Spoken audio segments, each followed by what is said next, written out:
Ladies and gentlemen, box-to-box football, game week 19 predictions. And you might be thinking, hang on a second, they look awfully familiar with their background and the clothes that they're wearing for the game week 18 video. That's because we recorded it at the same time. Guys, festive football is great, but it comes at you very, very fast. So to be able to record a video, watch all the games, then be able to actually put something out, have it, give it a bit of time for people to watch it and let it marinate, all comes together very, very quickly. So cheating a little bit. We're doing our game week 19 predictions only with up to game week 17 predictions available. James, we'll start with you. Newcastle at home against Nottingham Forest. You've gone for 3-1. I've gone for 3-1. Do you just see a home team with really good home form and, getting back to full fitness against a team where you don't really know what you're going to get week after week? Nottingham Forest don't really push you with confidence right now. Again, we're obviously missing game 18 fixtures, but they failed to win, Jack, in their last 5, going away from home against Newcastle, who have had some very, very big wins this year, Jack, at home, beating Manchester United, able to beat Arsenal away, and also, Jack, in the Champions League, being able to beat a team like PSV and slowly but surely, Jack, to get back to form, getting players back fit, 3-0 standard. Yeah, look, I'm with you on that. Again, I think this Newcastle team, when fully fit with the right investment and coaching from Eddie Howe and stuff, they're a real contender. They really, really are. We're just going to be slowly crawling back to that place, and hopefully it's not too late for them to make a proper, top 4, top 5 Champions League level push. James, get yourself, put your seatbelt on, because we've got Sheffield United against Luton Town. Game of the century in the Premier League, especially with Sheffield United at home. 1-0 for me, 1-0 for you the other way. I will just defend myself here.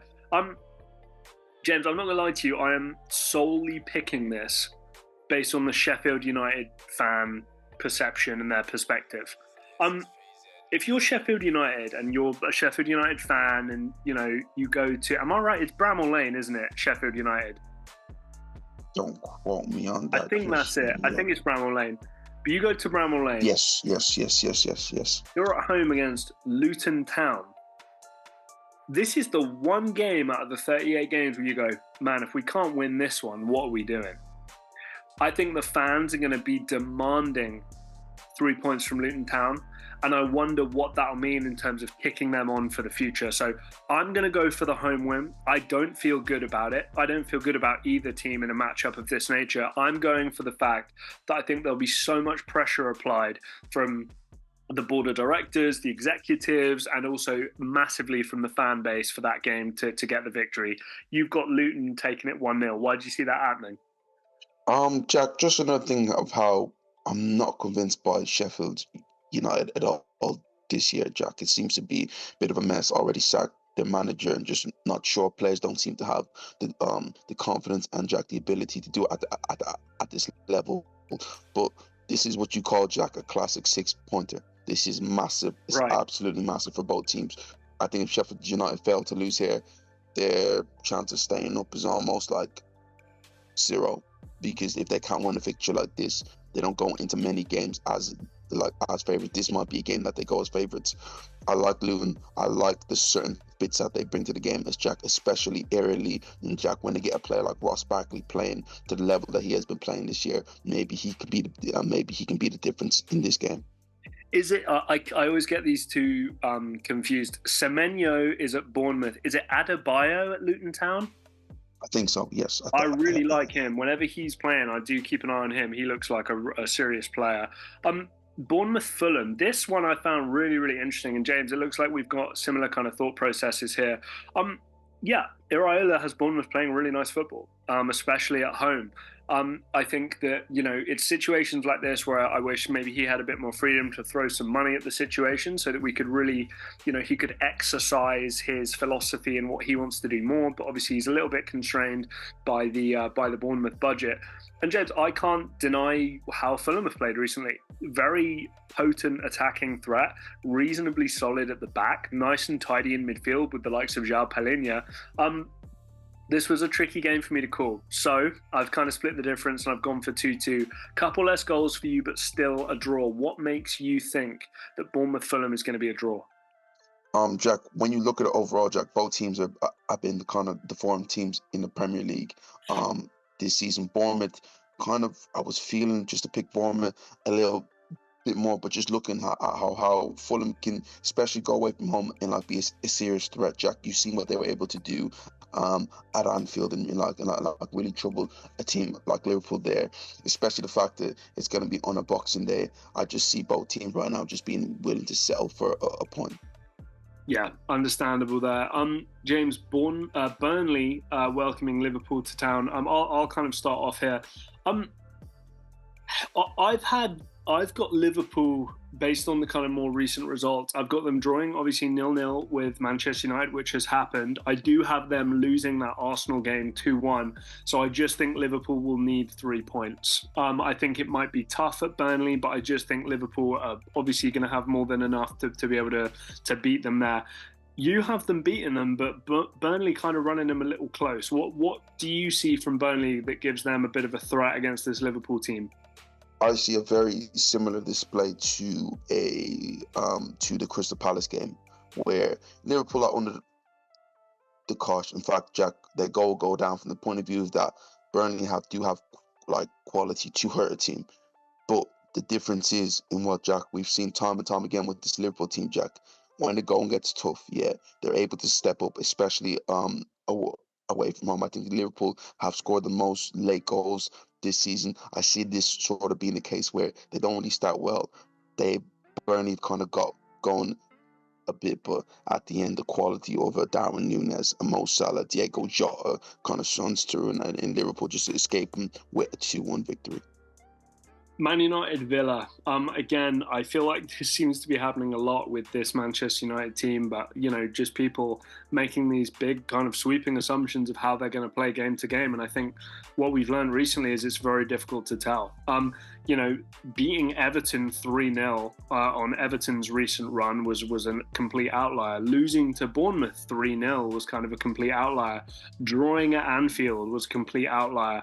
I think most people will think that Villa will beat Manchester United. And James, I've got to be honest with you, my confidence level on this result really doesn't shine through very much here, because Villa beating Manchester United 2-1, I have no idea what's going to happen. I've just kind of thrown a shot in the dark, and I've literally just picked the better football team at this point. You have it a little more convincing. What's your level of confidence that Villa will be able to go to Old Trafford and secure 3 points? Yeah, Jack, the one thing that I can see from this game, Jack, is that I think it's going to be a fun game. But the way Villa approach game with the high line and like how aggressive, Jack, they want to be with the press, and Manchester United also willing want to play out, especially with the goalkeeper there. Both teams are going to try and go toe-to-toe, and I hope that they both go toe-to-toe with each other. But you mentioned, Jack, firepower for firepower right now. Villa's firepower is 10 times more than Manchester United's. Anthony, not convincing. Højlund hasn't scored in a Premier League game.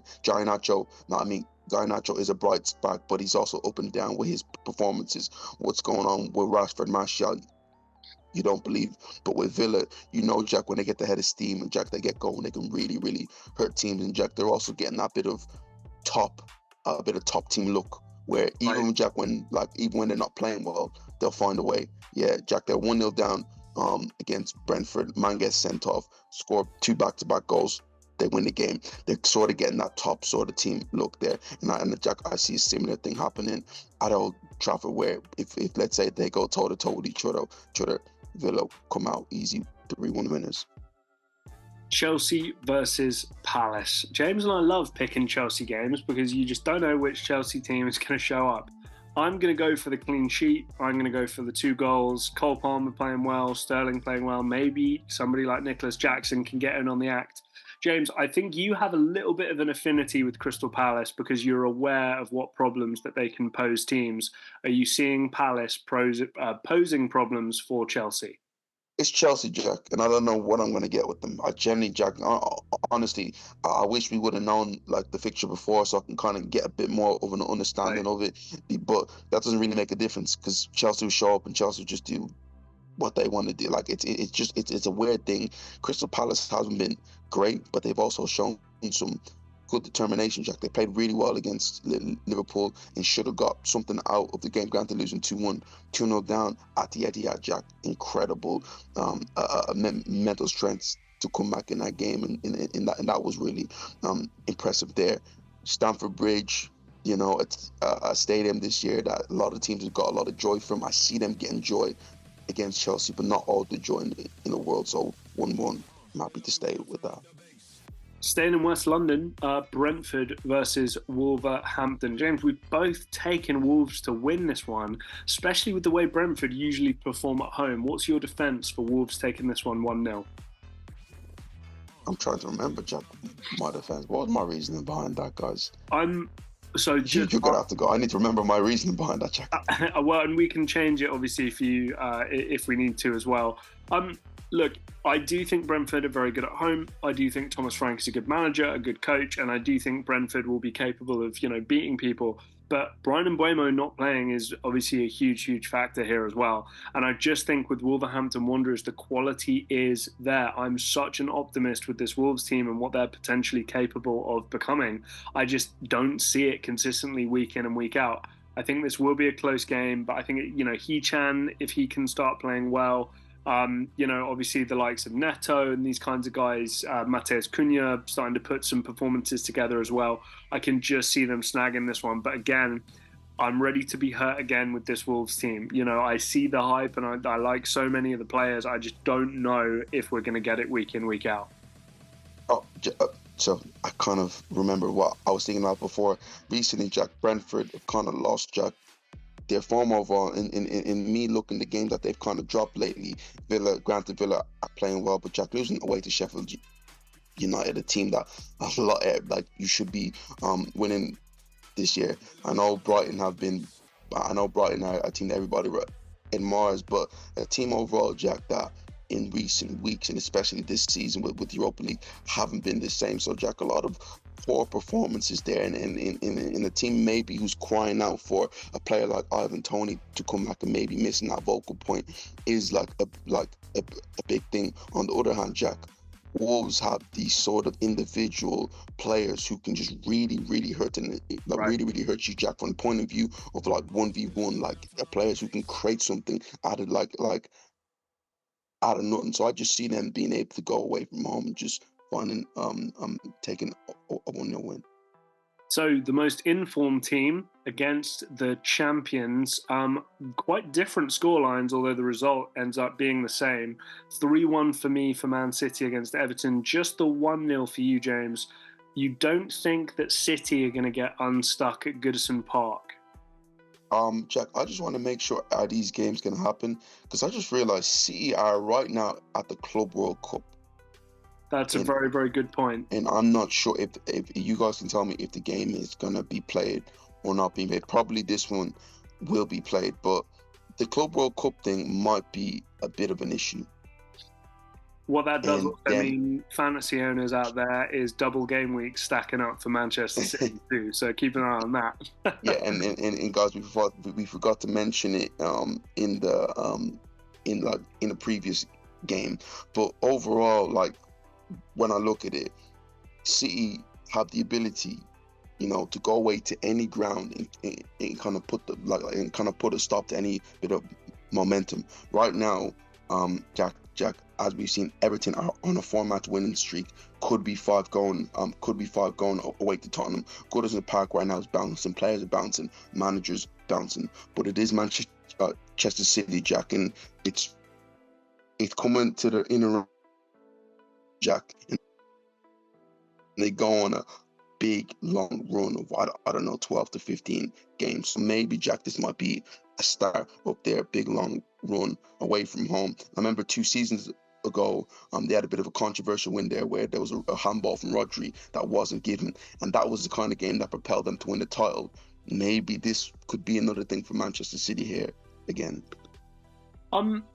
early parts of the season, I'd have said this would be like game of the season so far. Brighton at home against Tottenham Hotspur, but obviously both teams have not struggled a little bit. I think the Spurs have maybe slightly recovered from their dip in form. I don't feel like they have at the moment, but Brighton hosting Spurs.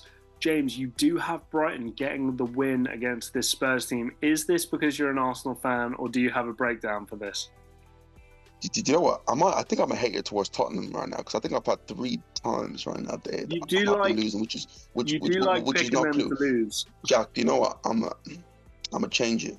Yeah, I'm gonna say Brighton win 3-2 because Jack, I look at this game right now Oh my and god! the way both teams, Jack, the way both teams are set up. This is a game set up for just attack and input, just loads and loads of opportunities. So think about it. Brighton like to play out from the back. Tottenham play a high line. Tottenham are going to have an aggressive press. If Brighton are able to break that aggressive press with the sort of players that Jack they have out wide in the central areas, they can really, really hurt this Tottenham team. And Jack, on the other hand, if Tottenham are able to turn this ball over high with a player like Human-Son, with a player like Kulusevski, even Richarlison is is coming into form. There's going to be goals and there's also going to be chances going on both ends of the field. The question is what team's going to take it.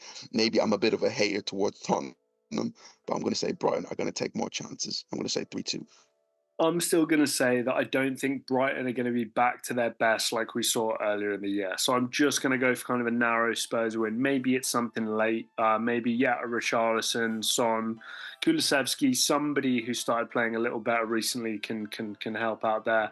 I do think you're right, though. I think that with Spurs, whether the goals go in is a different thing, but there's always chances at both ends. So maybe that lends itself to more goals per game.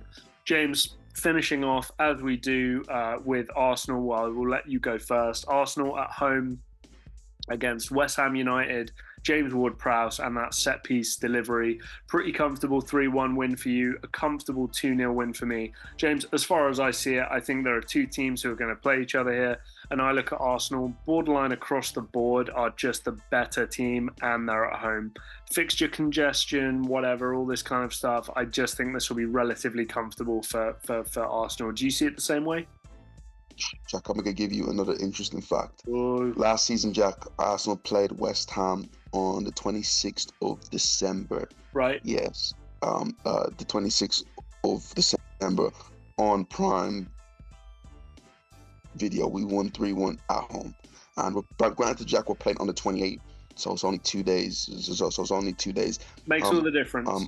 After the fixture from last season, but I'm just saying, it's very coincidental that we're playing in around this Christmas period. But last season, Jack, we beat them 3-1, and Jack, I see a similar story here. 3-1. Arsenal, West Ham, they got players that can really hurt teams like Kudus, like Lucas Paqueta, like Jared Bowman. You mentioned the aerial prowess of James Ward-Prowse from set pieces, but Arsenal at home this season, Jack, unbeaten. Bit of a flex there because a lot of teams have been able to come in there and really been dismantled at times, and I've seen it's been a similar story with West Ham. Declan Rice playing against his former team, that might give him a bit more incentive to put in another brilliant performance as he done this season. 3-1 Arsenal. Guys, let us know what you think, especially as a viewer. The Christmas period is absolutely amazing. Get all these games coming at you day after day. Hopefully some of you get some holiday in your year as well, so you'll be able to spend some time with your family, but also in front of the TV watching the Premier League. As per usual, drop your predictions down below in the comment section. Drop a like on the video as well if you like what you've seen. James and I are aspiring to that 1,000 subscriber target by the end of the year. If you're not subscribed, do us a favor, help us out, scroll down and hit that button. Until next time, me and James, we will see ya.